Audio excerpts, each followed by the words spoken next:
찬양이 더 은혜로운 것 같죠? 네. 예, 오늘은 맥주감사 주일입니다. 힘든 보릿고개를 지나고 보리 추수를 함에 감사함으로 우리 대한민국 교회 믿음의 선배들이 지켜왔던 절기예요. 성경에 나왔던 맥추절하고는 조금 다르지만 어렵고 힘든 가운데 하나님께서 은혜를 주셨음에 감사하던 절기를 지금까지 지켜오고 있습니다. 우리가 보리 농사를 짓는 건 아니지 않습니까? 그렇지만 1년의 반을 지나면서 하나님의 은혜였습니다. 감사합니다라는 그 감사의 제목을 찾아서 감사하는 귀한 주일 되기를 소원합니다. 그래서 우리 옆에 계신 분하고 한번 인사하겠습니다. 모든 것이 다 하나님의 은혜입니다 라고 인사하겠습니다. 오늘은 우리가 꿈꾸는 교회 5번째 시간입니다. 교회는 사귐의 공동체여야 됩니다. 우리가 잘 알고 있는 것처럼 사람은 사회적인 동물이다 라고 말하는데, 동물은 라기보다는 사회적인 존재이죠. 그래서 19세기에 매우 유명했던 학자가 사람을 이렇게 정의를 했습니다. 인간은 원래 사회적인 존재이다. 인간은 자기 욕망을 만족시키는 수단으로서 동료를 필요로 하는 것이 아니라 그 동료나 자연과 관계를 가짐으로써 비로소 자기 자신이 되고 인간으로서 완전한 것이 되기 때문에 동료를 필요로 하는 것이다 라고 말했어요. 굉장히 멋진 말 아닙니까? 관계를 가짐으로써 자기 자신이 되고 완전한 존재가 되기 때문에 사회적인 존재라는 거예요. 이 말을 했던 사람은 누구인가 하면 유물론과 공산주의 창시자였던 칼 마르크스였습니다. 그는 대표적인 무신론자였고 또 종교는 인민의 아편이다라고 말할 정도로 반기독교적인 사람이었음에도 불구하고 그가 사람을 볼 때 어떤 존재라는 거예요? 사회적인 존재, 관계를 떠나서는 설 수 없는 존재라고 보았던 것이죠. 그의 얘기가 중요한 것이 아니라 성경은 창세기 1장 1절부터 이것을 증거하고 있습니다. 태초에 하나님이 천지를 창조하시니라 라는 말씀에 보면 이 하나님, 엘로힘이라는 말은 복수 명사예요. 그 창세기 1장에 등장하는 하나님은 전부 다 복수 명사고 동사도 복수형으로 쓰였다는 거예요. 그 하나님께서 우리가 우리의 형상과 모양을 따라 사람을 만들자라고 말씀하세요. 하나님이 우리가 라고 말씀하고 계신 거예요. 그 삼위일체 공동체로 계신 하나님께서 자신의 형상과 모양을 따라서 사람도 어떻게 만드셨어요? 공동체로 만드셨죠. 남자와 여자 또 자녀 생육하고 번성하여 충만하도록 우리를 만드셨다라는 것입니다.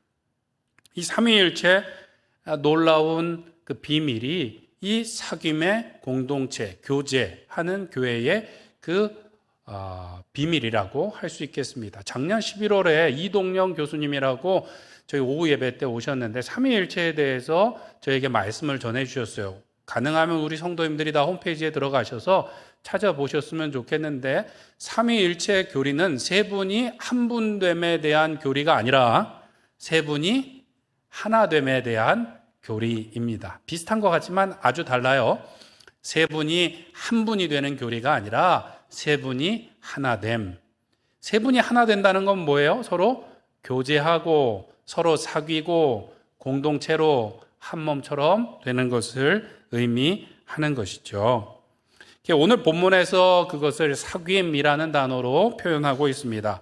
헬라어로는 코이노니아라는 말이에요. 그 뜻은 교통, 그리고 친밀한 연합, 또 참여적인 관계를 의미합니다. 사도 요한은 이 사귐이 아버지와 아들과 성령 가운데 있었고, 이 편지를 받는 초대교회 성도들 안에 그 교회에도 있기를 바란다라고 지금 이 글을 쓰고 있는 거예요. 이 사귐이라는 것이 하나님께 있고 그것이 성도들 안에 있어야 된다라는 거예요. 그래서 오늘 본문 가운데 보면 이 사귐이라는 말을 또 다른 표현으로 이야기하고 있는데 2절에 보면 함께 계시다라는 표현이 있어요. 함께 계시다. 이것도 사도 요한이 좋아하는 표현이에요. 요한 1서, 2서, 3서 말고 요한 복음에 보면 사도 요한이 사귐이라는 표현보다는 함께 계시다라는 표현을 많이 씁니다. 요한복음 1장 2절에도 보면 그가 태초에 하나님과 함께 계셨고, 8장에도 보면 나를 보내신 이가 나와 함께 하시도다라고 말씀합니다. 이 함께 계시다라는 것은 그냥 옆에 있다라는 말이 아니에요. 정적인 단어가 아니라 오히려 동적인 의미를 담고 있습니다. 그 헬라어로는 이 함께라는 말이 프로스라는 그 전치사가 쓰였어요. 영어로는 with로 번역을 하고 있지만 원래의 뜻은 무엇인가 하면 통하여 안으로라는 뜻을 가지고 있어요. 그러니까 옆에가 아니라 통하여 안으로. 그래서 오히려 영어 전치사로 번역한다 그러면 toward로 번역할 수 있습니다. 그냥 옆에 서 있는 것이 아니라 통하여 안으로 서로 대화하고 교제하고 하나 되는 것을 의미합니다. 요한복음에 보면 예수님께서 말씀하실 때 아버지가 내 안에 내가 아버지 안에 계시다. 그런 것처럼 저들도 하나 되게 하여 주시옵소서라고 말하는데 그것이 바로 사귐, 함께 계시다라는 의미인 것이죠. 그리고 그 사귐을 통해서 지금 원하고 있는 것이 무엇인가 하면 너희 가운데 기쁨이 충만하기를 바란다라는 거예요. 예수님을 믿는다는 것이 힘들고 어렵고 또 우리가 막 고생하고 하는 것이 아니라 하나님과 사귐을 통하여 기쁨을 누리게 되는 것이다라고 말하고 있는 것이죠. 사귐, 교제의 그 목적은 기쁨입니다. 기쁨. 사귀는데 막 힘들고 어렵고 그러면 되겠습니까? 그렇지 않죠. 그거는 사귐이나 교제라고 말할 수 없는 거예요. 젊은 사람들이 연애할 때 또는 친구를 만날 때 보면 만나는 약속을 하면서 어떤 특별한 목적이나 목표를 이루기 위해서 이렇게 만나나요? 그렇지 않죠. 뭔가 이렇게 그 말하지 않은 목적 또는 함께 뭔가 목적을 이루고자 하면 또 이거는 연인이나 친구라고 말하기 좀 어렵지 않겠습니까? 그냥 그저 만나고 함께 하는 것이 좋은 거죠. 그래서 예전에도 이렇게 연애를 하실 때를 생각해 보면 종로에서 영화 보자고 이제 약속을 하시죠. 뭐 단성사 앞에서 서울극장 앞에서 만나자고. 여기서 은혜를 받으시네요. 단성사에서 은혜를 받으시네요. 극장 앞에서 만나자 그래요. 그럼 뭐 지금처럼 핸드폰이 있는 것이 아니니까 뭐 미리 와서 기다리고 뭐 30분이 지나도 1시간이 지나도 막 기다리고 뭐 그러셨었죠. 예. 그래서 지금 결혼하셨잖아요. 그런데 이제 왔는데 뭐 상대가 늦게 오거나 또는 영화가 매진이 돼서 영화를 볼 수 없어요. 그럼 영화 보러 오고 만났으니까 오늘 영화 못 보니까 우리 아무개 씨 다음 주에 봅시다. 이렇게 헤어지시나요? 그렇지 않죠. 영화가 매진돼도 좋아요. 왜? 그냥 종로 거리를 하루 종일 걸어도 을지로를 걷고 명동까지 걷고 하는 일 없이 그냥 다녀도 좋아요, 싫어요? 좋죠. 그 옛날엔 좋았다는 얘기예요. 지금 생각하지 마시고 옛날엔 그냥 좋았어요. 주머니 사정이 좋지 못해서 배에서 꼬르륵 소리가 나는데도 괜찮다 그러고 걷고 그냥 함께 즐거웠어요. 오히려 다른 목적이 있으면 이상한 거죠. 그냥 함께 있고 보고 이야기하고 그것이 좋습니다. 지금이야 아이들이 그러고 다니면 이놈 자식 그냥 쓸데없이 시간 버리고 다닌다 그러겠지만 사실은 그게 교제고 사귐이고 그 안에 뭐가 있어요? 기쁨이 있다는 것이죠. 우리는 바로 이렇게 사귐을 위한 공동체로 지음을 받았고 기쁨을 위한 공동체로 지음을 받았다라는 것을 기억해야 되겠습니다. 그래서 초대교회도 보면 사도행전에 기쁨이 충만하다는 말이 많이 나와요. 사도행전 2장 46절에도 보면 날마다 마음을 같이하여 성전에 모이기를 힘쓰고 집에서 떡을 떼며 무엇과? 기쁨과 순전한 마음으로 음식을 먹고 라고 나옵니다. 초대교회 성도들이 모여서 뭐 대단한 일을 했던 것이 아니라 날마다 모이기를 힘썼대요. 집에서도 떡을 떼고 교회 모여서도 기쁨과 순전한 마음으로 무엇을 먹고? 음식을 먹고 기도하고 말씀 보고 그런 일 했대요. 그런데 기뻐했고 그런데 많은 성도들이 교회로 모이기를 더 힘썼다라는 것이죠. 빌립이 사마리아의 복음을 전할 때도 그 성에 기쁨이 있더라. 큰 기쁨이 있더라라고 말씀하고 있습니다. 사도들은 복음을 전하다가 도시에서 쫓겨났음에도 불구하고 오히려 기쁨과 성령이 충만했다라고 성경은 말씀하고 있어요. 오늘 우리가 교회로 모인 목적도 이와 같습니다. 대단한 일을 하려고 우리가 모인 게 아니에요. 강남에 있는 뭐 어마어마한 교회 같은 건물을 짓기 위해서 지금 우리가 이 자리에 뜻을 같이 해서 모인 게 전혀 아니라는 거예요. 뭐 앞으로 우리가 10년 동안 선교사님을 몇 명을 파송하고 몇 교회를 돕고 앞으로 몇 명을 전도하고 막 이런 목표가 있을 수 있지만 그것이 본질이 아니라는 것이죠. 본질은 무엇인가 하면 하나님과 사귀고 그 가운데 기쁨을 누리는 것이 우리 믿음의 본질이라는 거예요. 뭔가 특별한 나만의 목적과 목표가 있다 그러면 그건 내 자랑거리예요. 그런데 우리는 자랑하기 위해서 모인 것이 아니라 사랑하기 위해서 모였어요. 멋지지 않습니까? 자랑이 아니라 사랑. 그리고 내가 하고 싶은 일을 하기 위해서 이 자리에 있는 것이 아니라 하나님이 원하시는 일을 하기 위해서 우리는 이 자리에 있습니다. 부부간의 관계에도 그렇지 않습니까? 내가 하고 싶은 일만 해갖고는 이 관계가 제대로 될 수 없어요. 상대가 원하는 일을 원하는 때에 원하는 방법으로 해야 돼요. 음식물 쓰레기를 버리러 갈 때도 그 집에서 허락이 있을 때 그 시간에 가서 이렇게 버려야지 아무 때나 했다가는 이게 이제 문제가 될 수 있다고들 하더라고요. 저희 집에서는 그렇지 않습니다. 70주년이 돼서 여러 행사들을 하지만 지나온 날들을 바라보면서 감사하고 또 주일학교가 더 부흥되고 선교하는 교회가 되기를 바라고 기도하는 것도 다 하나님의 기쁨이 되기 위한 것이지 우리가 뭐 대단한 목표를 이루기 위한 것이 아니라는 거예요. 그래서 감사 노트를 쓰면서 우리가 잊고 있었던 것을 감사하고 하나님 앞에 더 가까이 나가는 것이고 주일학교가 부흥되기를 바라는 것도 뭐 대단한 영광을 누리길 위해서 그러는 게 아니죠. 오히려 귀한 생명이 우리의 자녀들뿐만 아니라 이 근처에 있는 그 초등학교 학생들 예수님 만났으면 좋겠다라는 마음으로 우리가 전도하는 것이죠. 집에서 자녀들을 양육하실 때 내가 이 아이를 잘 양육해 하고 나중에 하여튼 호강을 해야지 이러고 하시나요? 아니죠. 오히려 자녀들을 위해서 헌신하고 희생하고 수고함에도 불구하고 기쁨이에요. 그냥 그 아이들을 보는 것이 기쁨인 것처럼 서로 교제하고 하나 되는 것이 우리에게 목적일 뿐만 아니라 그것이 우리의 기쁨이 되어야 된다는 것이죠. 그래서 한자로 교회를 하면 어떻게 하냐면 가르칠 교회, 모일 회를 씁니다. 교회. 그런데 예전에 대천덕 신부님이라고 우리 계셨는데 그분께서 그런 얘기를 해요. 기독교가 처음 들어올 때 우리 사회가 유교적인 사회여서 이 가르칠 교를 썼다는 거예요. 그러니까 오늘날에도 뭐냐면 교회 가면 다 가르치려고만 하고 조금 뭐 힘들고 어려운 면들이 많이 남았는데 원래는 교통할 때 그 교자 이게 뭐냐면 사귐교예요. 사귐교. 사귐교자를 써서 교회라고 했으면 원래 교회의 본질대로 서로 교제하고 공동체성이 더 강화됐을 텐데라는 이야기를 하시는 것을 들어본 적이 있습니다.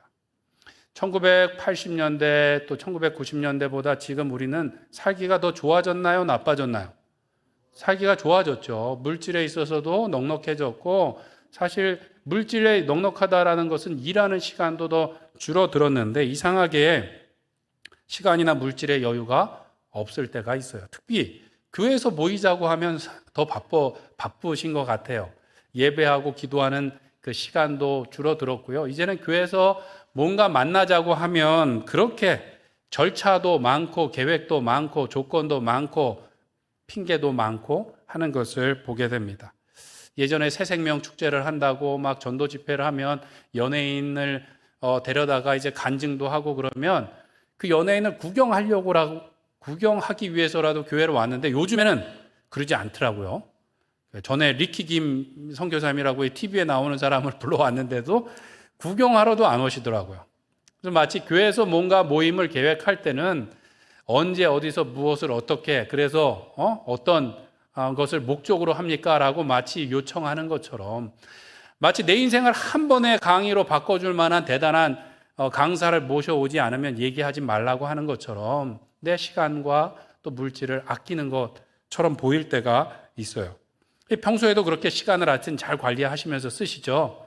교회에서만 그러신 것이 아니라 이상하게도 우리가 그렇게 교회에서 모이려고 하는 것을 어려워할 때가 있습니다. 그런데 교회 와서 뭐 대단한 것을 막 자꾸 요구하시는데 사귀고 교제하는 것은 별게 없는 거예요. 그렇게 서로 얼굴 보고 나누고 그 안에서 기쁨을 누리는 것입니다. 히브리서에 보면 모이기를 패하는 사람들의 나쁜 습관과 같이 하지 말고 날마다 모여서 서로 사랑과 선행을 격려하라고 말씀하고 있습니다. 우리 안에 이 교제와 사귐이 회복됨을 통하여서 온전한 기쁨과 평강이 충만하시기를 간절히 축원드립니다. 그렇게 하기 위해서는 먼저 우리 하나님과 교제가 있어야 됩니다. 수직적인 교제가 먼저 있어야 돼요. 7절 말씀을 한번 같이 읽겠습니다. 시작. 그가 빛 가운데 계신 것 같이 우리도 빛 가운데 행하면 우리가 서로 사귐이 있고 그 아들 예수의 피가 우리를 모든 죄에서 깨끗하게 하실 것이요. 아멘. 1차적으로 하나님과의 사귐이 있어야 됩니다. 학습문답 2번에 보시면 사람의 제일 되는 목적이 무엇입니까? 라고 질문이 나와 있습니다. 그것은 무엇입니까? 하나님을 영화롭게 하고 영원토록 그분을 즐겁게 하는 건가요? 아니면 즐거워하는 건가요? 즐거워하는 거예요. 즐거워하는 것. 사람의 제일 되는 목적은 하나님을 영화롭게 하는 거래요. 영화롭게 한다는 건 뭐예요?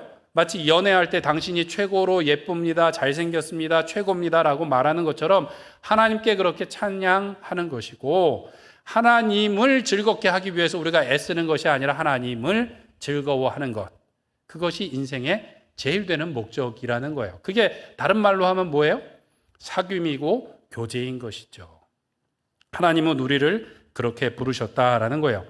그래서 성 어거스틴은 이런 이야기를 했습니다. 우리가 하나님에게 돌아가 쉴 때까지는 결코 평안함이 없었나이다 라고 말해요.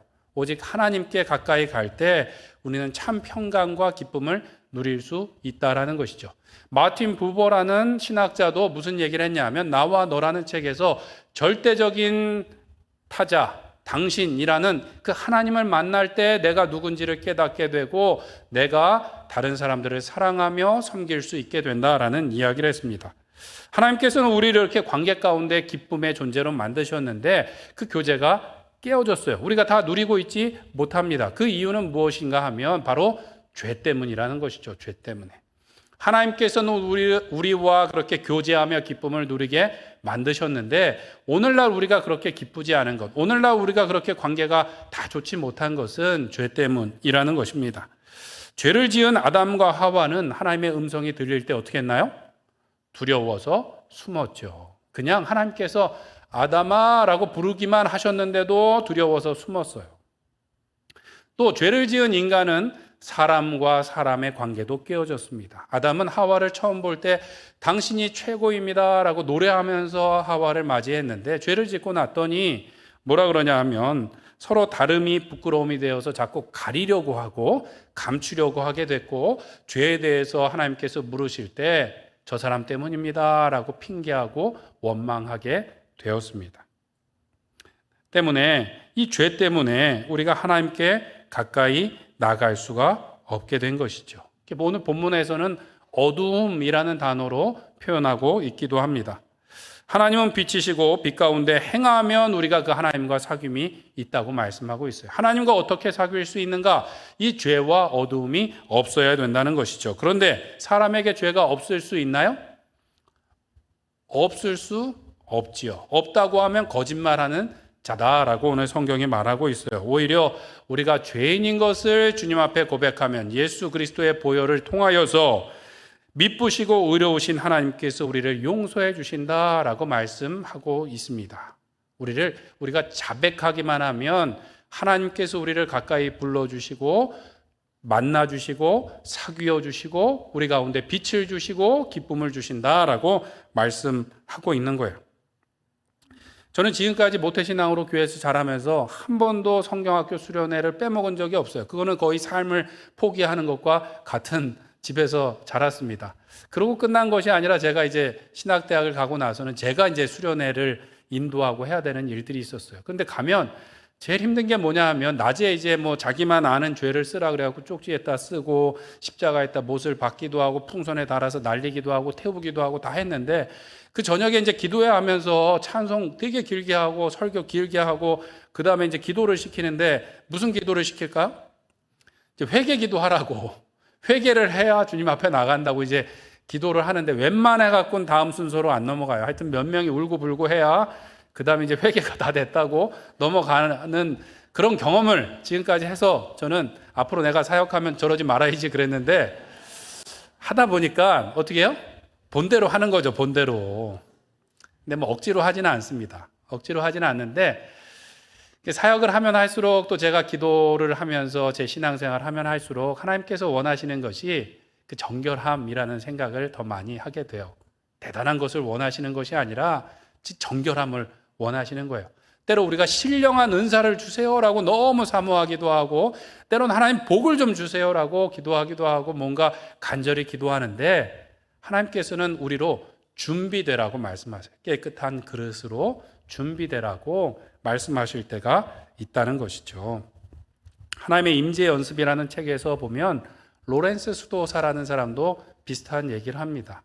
그 수도사가 하는 얘기가, 사람들은 하나님을 사랑하는 법을 배우기 위해서 헤아리기도 어려운 여러 가지 수고와 훈련들을 한다고 이야기해요. 하나님의 임재 안에 머물기 위해서, 하나님과 사랑하기 위해서, 하나님과 교제하기 위해서 수많은 방법들을 통하여 고되게 수고하는데, 자기가 경험해 본 바로는 하나님께서 맡겨주신 일상의 일들을 하나님을 사랑하는 마음으로 하는 것뿐이었다는 것이죠. 그래서 그에게 많은 사람들이 편지로 묻고 수도사들이 질문해서 책으로 묶어놓은 것이 그 하나님의 임재 연습이라는 책이에요.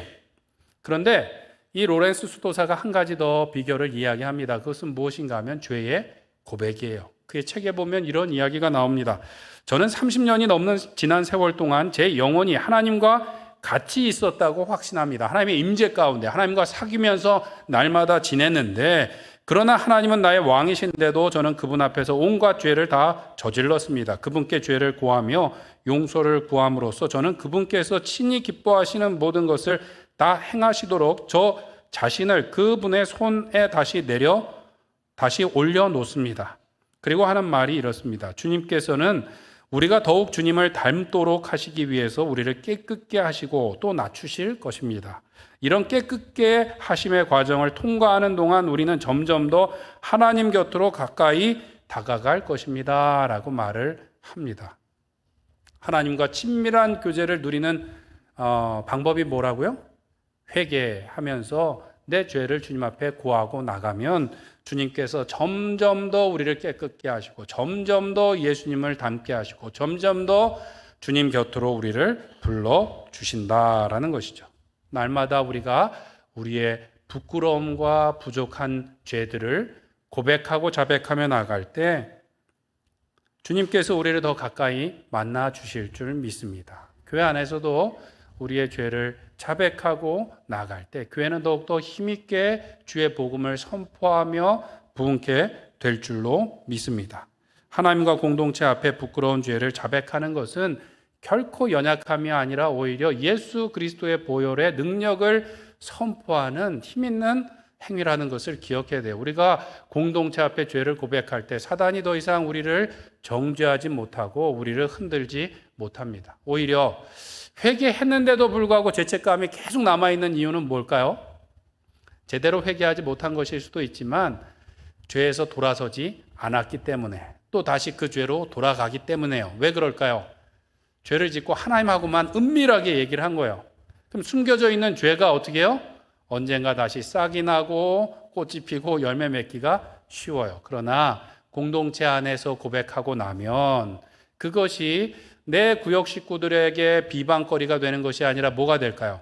중보, 기도 제목이 되고, 내 구역 식구들의 눈이 감시의 눈이 아니라 나를 보호하는 눈길이 돼서 하나님의 눈이 돼서 우리를 보호하게 될 줄로 믿습니다. 바라기는 날마다 기도와 말씀으로 거룩하여질 뿐만 아니라 모일 때마다 나의 연약함과 부족함을 자백하며 주님 앞에 더 가까이 나가고, 우리 공동체 가운데 하나님의 놀라운 은혜와 기쁨이 충만하게 되는 하나님의 사귐이, 하나님의 기쁨이 우리 모두 가운데 있기를 간절히 축원드립니다. 두 번째로 성도 간의 수평적인 사귐이 있어야 되겠습니다. 그것을 한마디로 하면 간증이 있어야 되는데요. 3절 말씀을 한번 같이 읽겠습니다. 시작. 우리가 보고 들은 바를 너희에게 전함은 너희로 우리와 사귐이 있게 하려 함이니 우리의 사귐은 아버지와 그의 아들 예수 그리스도와 더불어 누림이라. 아멘. 사도 요한은 이 말씀을 전하고 있는데 성도 간의 사귐을 위한 것이다, 기쁨을 위한 것이다 라고 말하고 있어요. 그런데 1장 1절에서도 말하고 있고 뒤에서도 말하고 있는 것은 아버지와 아들 예수님과 누리는 그 사귐이 우리 가운데 있으려고 내가 지금 이것을 전한다. 이것을 전하는 것이 무엇인가? 1절에 보면 생명의 말씀, 그 예수님을 내가 눈으로 보고 손으로 만진 바 된 그 주님을 전하고 있다라는 거예요. 주님과 사귀었던, 주님을 경험으로 만났던 그 일을 전하고 있는 이유가 무엇인가 하면 그 사귐이 여러분들 가운데에도 있고 여러분들 가운데 그 기쁨이 있기를 바란다라는 것이죠. 성도의 사귐이라는 것은 무엇인가? 우리가 눈으로 보았고 손으로 만졌고 우리의 삶에서 경험했던 그 예수님을 전하고 나누는 것이 성도의 사귐이라는 거예요. 성도의 사귐. 물론 맛있는 것을 나눠 먹기도 하고 좋은 것을 서로 함께하는 것, 그것도 성도의 교제이긴 한데 가장 중요한 것, 우리 안에 누가 계셔야 되는 거예요? 예수님께서 계셔야 된다는 것이죠. 그것이 성도의 교제입니다. 그래서 복음송가 중에 보면 형제의 모습 속에 보이는 무엇이 하나님의 형상 아름다워라. 존귀한 주의 자녀 됐으니 사랑하며 섬기리라는 찬송이 있지 않습니까? 형제 자매가 물론 예뻐 보이고 잘생겨 보이고 하여튼 거룩해 보일 수도 있지만 사실 사람은 그렇게 예쁘거나 또 존귀한 존재가 되지 못해요. 오히려 그 안에 계신 예수님을 바라볼 때 우리는 서로를 사랑할 수 있게 되고 섬길 수 있게 되고 하나님께 영광을 돌릴 수 있게 되는 것이죠. 어떤 시인은 자세히 보아야 예쁘다, 오래 보아야 사랑스럽다, 그게 바로 너다라고 말했는데 이 시의 제목은 풀꽃이에요. 풀꽃. 꽃을 볼 때 그렇지 사람은 이렇게 오래 보고 가까이 보면 어떻게 해요? 부족하고 연약한 것이 보이죠. 그러나 그 안에 예수님이 계실 때, 예수님의 생명이 있을 때 이 세상의 어떠한 것보다도 밝게 빛나는 하나님의 영광으로 빛나게 될 줄로 믿습니다. 사람이 나이가 들면 했던 얘기를 자꾸 똑같이 하게 되더라고요. 옛날에는 어른들이 그러는 게 싫었는데 요즘엔 제가 얘기하다가 이 얘기 전에 했었던 것 같은데 그러면서 이제 또 해요. 그런 얘기들의 이제 특징은 보면 기승전 아전인수격으로 뭐냐면 자기 자랑일 때가 많이 있어요. 그런 얘기는 아무리 깔깔거리고 웃어도 들으면 들을수록 재미없고 듣기가 싫어져요. 그런데 참 희한하게도 들으면 들을수록 재미있고 은혜가 되는 이야기가 있습니다. 그것은 무엇인가 하면 예수님을 만난 얘기예요. 그거는 희한하게도 분명히 여러 번 들었는데도 또 들어도 또 재미있어요. 또 궁금해요. 또 은혜가 되더라는 것이죠. 제가 전에 사역하던 교회에 한 안수 집사님이 계셨어요. 근데 안수 집사님이 되신 지 그렇게 오래된 분이 아니에요. 저보다 키가 크고 눈이 부리부리하고 하여튼 젊었을 때 한가락 하셨던 분이에요. 이분이 늘 하셨던 게 뭐냐면 이렇게 보면 간증을 해달라는 거. 간증. 목사님 간증 좀 해주세요. 그리고 이상하다. 이런 분 사실 많지 않지 않습니까? 보자마자 간증해달라 그러고 장례 갈 때 막 운전하고 있는데 목사님 간증해주세요. 나를 떠보나 이런 생각을 처음에는 한번 해봤어요. 그런데 보니까 본인이 간증하고 싶은 거예요. 그러니까 남을 먼저 시키고 그리고 이제 본인 얘기를 막 하는 거예요. 아까 말씀드린 것처럼 한가닥 하셨던 분이에요. 젊을 때 하셨던 일이 주류 도매업, 그 다음에 뭐 술 장사도 좀 하셨고 나중에 이제 최종적으로 이제 예수님 믿기 전에 하셨던 게 이제 성인 오락실, 신당동에서 성인 오락실을 소개시켜준 친구도 뭐 반은 건달, 오락실에 드나드는 사람들도 대부분 그런 사람들이잖아요. 그런 모든 사람들을 감당할 수 있을 만한 분이었어요. 권사님의 늘 눈물의 기도의 제목이었어요.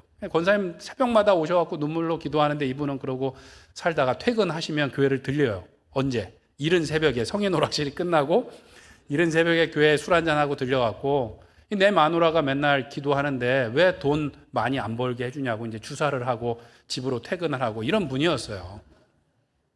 그런데 어느 해인가 서울에 물난리가 나갖고 신당동 일대가 잠기면서 지하에 있었던 이 성인 오락실이 그냥 쫄딱 잠긴 거예요. 새로 어마어마한 돈을 들여서 기계를 다 들였는데 다 못 쓰게 됐어요. 보상받을 길도 없고 쫄딱 망했습니다.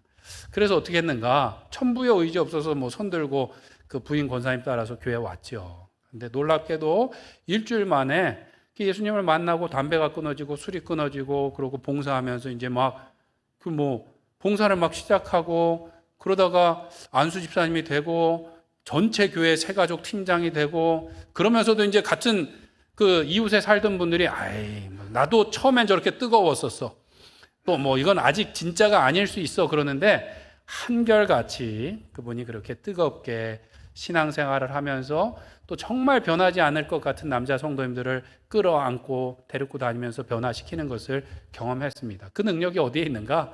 날마다 간증 좀 해주세요. 그리고 본인 간증을 하면서 그 교제를 이루었던 것이죠. 물론 교회 안에서 여러 가지 교제들이 있을 수 있어요. 운동도 하고 취미생활도 하고 동호회도 할 수 있지만 그것은 만남의 수단이고 전도의 수단이지 정말로 성도 간의 교제, 정말 끈끈하게 생명으로 연결되는 것은 예수님 뿐인 줄로 믿습니다. 저는 그 집사님을 만날 때마다 너무 궁금해서 물어봐요. 그 성인 오락실 하다가 망했던 얘기가 너무 재밌어요. 그리고 그렇게 그냥 술 좋다 그러고 놀기 좋아했던 분이 딱 끊어지고 제가 한번 물어봤어요. 정말 회사에서도 맥주 한 잔도 안 하시냐고, 집에서 와인 한 잔 안 하시냐고. 진짜로 딱 끊고 정말 그 모든 것보다 좋은 예수님이라고 고백하는 것이 너무 듣기가 좋아요. 그 예수님 제 안에도 있고 우리 안에 있다라는 생각에 정말 하나 되고 그 기쁨 가운데 충만하게 되는 것이죠. 교회는 여러 가지 그 봉사와 헌신과 교제가 있을 수 있지만 바로 이 예수 그리스도를 고백하는 교제 가운데 하나 되어야 될 줄로 믿습니다. 사람들은 잘 변하지 않지만 교회 안에서 이 공동체 안에서 예수 그리스도의 생명의 능력으로 변화될 줄로 믿습니다. 때문에 우리는 자주 만나야 될까요? 아니면 가끔 만나도 될까요? 예수님은 능력이 있으시지만 그래도 우리는 자주 만나야 되는 부족한 존재들이에요.